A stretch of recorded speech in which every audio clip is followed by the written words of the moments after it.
आज 116वा जनसेवकाचा जनसंवाद हा जनसंवादाचा उपक्रम या ठिकाणी पार पडला आणि नेहमीप्रमाणेच विविध विषयांचे लोक रहिवासी या ठिकाणी उपस्थित झाले। त्याच्यातल्या प्रामुख्याने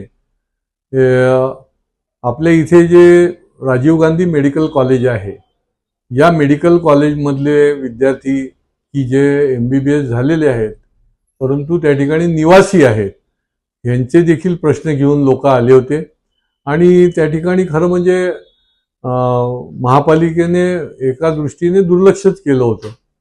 तिथली जी काही निवासी इमारत आहे त्याच्या ठिकाणी दुरुस्ती झाली पाहिजे, त्या ठिकाणी वायफाय इंटरनेट कनेक्शन पाहिजे। अहो हे मेडिकलचे विद्यार्थी आहेत, तिथे वायफाय नसेल, तिथे जर अशा प्रकारची व्यवस्था नसेल तर कसं चालेल।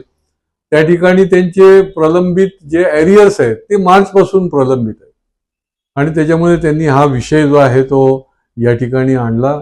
संबंधित खात्याच्या अधिकाऱ्यांशी माझी चर्चा झाली आणि तात्काळ त्यांनी वायफायसाठी तर त्या ठिकाणी तात्काळ अधिकारी त्या ठिकाणी जे टेक्निशियन आहेत ते पाठवले आणि मला वाटते उद्यापर्यंत ते क्लिअर होईल। त्या ठिकाणी इमारतीची जी काही दुरुस्ती करायची आहे त्याचंही काम आठवड्याभरात सुरू होईल आणि मुख्य म्हणजे यांचे जे एरियर्स आहेत मार्चपासूनचे एरियर्स आहेत आणि ते देखील मोठे आहेत, कोणाला 80,000 85,000 मिळू शकणारे आहेत। ते पास देखील झाले, ठराव झालेला आहे, परंतु ही दप्तर दिरंगाई झालेली आहे। तर त्यांनी कबूल केलं मला फोन करून की 1 आठवड्याच्या आतमध्ये आम्ही हे एरियर्स जे आहेत ते त्यांच्या खात्यामध्ये निश्चितपणे जमा करू। क्लस्टर आणि SRAचे तर निरनिराळ्या भागातून लोक येत असतात। क्लस्टर SRAचा प्रकल्प जो आहे ते डॉक्टर बाबासाहेब आंबेडकर रोडला हे जे बुद्ध फुले नगर रहिवासी पुनर्वसनाचे काम आहे हा जो क्षेत्र आहे अहो यांचं 19 वर्ष SRA रखडलेलं आहे।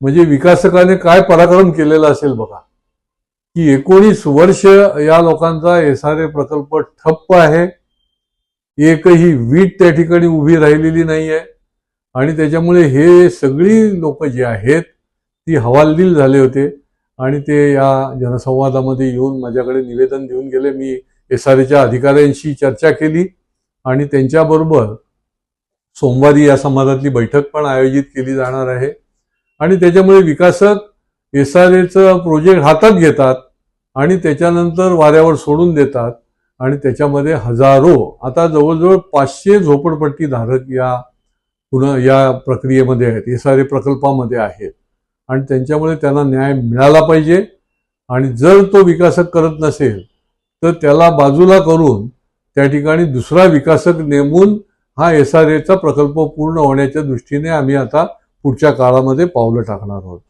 आज काही वेळेला अनेक वर्ष त्या ठिकाणी आपण राहत असतो। आता कापूरबावडी भागामध्ये जवळजवळ 25-30 गाळेधारक आहेत की जे 50 वर्षापासून त्या ठिकाणी त्यांची दुकानं आस्थापना थाटून बसलेले आहेत, काही रहिवासी आहेत आणि त्यांना अचानक नोटीस दिली गेली की ही आदिवासी जमीन आहे आणि ही आम्ही या ठिकाणाहून खरीद करू, आम्ही या ठिकाणाहून पाडून टाकू।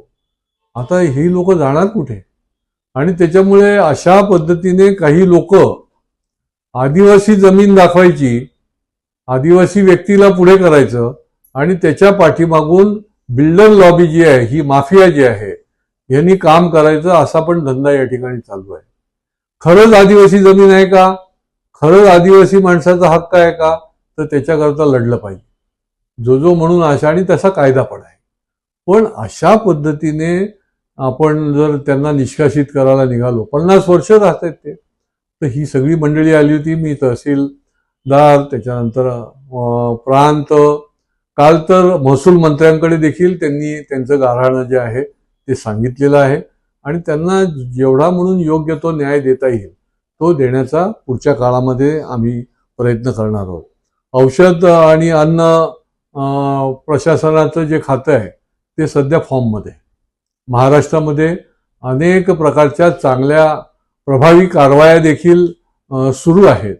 या ठिकाणची काही मिठाईची दुकानवाले या ठिकाणी उपस्थित झाले होते आणि त्यांना ही भीती होती की 50 मीटरमध्ये आमचं दुकान आहे तर ते पण काढून टाकणार की काय.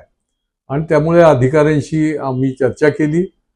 त्यांनी जर सगळ्या नियमांचं पालन केलेलं असेल मिठाईच्या दुकानांनी तर त्यांना कुठल्याही प्रकारची कारवाई केली जाणार नाही, अशा प्रकारचं त्यांनी आश्वासित केलेलं आहे. आणि त्याच्यामुळे ते देखील योग्य दिशेने त्यांना त्याचा फायदा होणार आहे. आज अजून एका सांस्कृतिक क्षेत्रातली देखील तरुण मुलं आली होती. मराठी चित्रपटांना अनेक वेळेला जो पाहिजे तो प्राईम स्लॉट मिळत नाही. निरनिराळ्या ठिकाणी जे ठाण्यामध्ये मुलुंडमध्ये जे ठिकाणी मॉल आहेत तर त्या भूतम न भयम या सिनेमा जो आहे तो आत्ता नुकताच रिलीज झालाय. सगळी तरुण ताजी तवानी मुलं यामध्ये काम करतात आणि हा सिनेमा देखील लोकांना अतिशय लोकप्रिय व्हायला लागलेला आहे. तर याची सगळी टीम जी आहे ती या ठिकाणी आली होती आणि त्यांनी विनंती केली की इथे आम्हाला प्राईम दिला नाही तर लोकांना कळणार का आमचा पिक्चर चांगला आहे की वाईट आहे. तुम्ही रात्रीचा कुठला तरी एखादा शो जर देत असाल तर योग्य होणार नाही. आणि म्हणून या शहरामध्ये मॉल्स आहेत तर त्या ठिकाणी विवियाना आणि अजून 2 मॉल्सनी मान्य केलेलं आहे की आम्ही त्यांना प्राईम टाईम देऊ. आणि उर्वरित मॉल्सला देखील मी माझी पत्र जी आहेत ती रवाना करतो आहे की जेणेकरून यांना प्रोत्साहन मिळालं पाहिजे. महाराष्ट्रामध्ये मराठी चित्रपट मराठी कलाकार यांना देखील ताकद दिली पाहिजे आणि त्यांची कला जी आहे ती लोकांपर्यंत पोहोचण्याकरता त्यांना प्राईम टाईम देखील दिला गेला पाहिजे. आणि त्याच्यामुळे ही आमची आग्रही भूमिका आहे, पुढे देखील राहील आणि उर्वरित ठिकाणी देखील त्यांना ही वेळ निश्चितपणे दिली जाईल अशा प्रकारचा मला खात्री आहे. बाकी निरनिराळे छोटे विषय मोठे विषय रिक्षा स्टँडचा असेल, क्लस्टरच्या संबंधातला काही विषय असेल, पाण्याचा विषय असेल, असेही काही विषय जे आहेत किंवा आत्ता जी शासनाने फार क्रांतिकारी निर्णय जो कर्जमाफीचा घेतला तर त्याच्यामध्ये शेतकऱ्यांपर्यंत काही कर्जमाफी अजून पोचलेली नसेल तर तेही लोक जे आहेत ते या ठिकाणी दाखल झाले होते.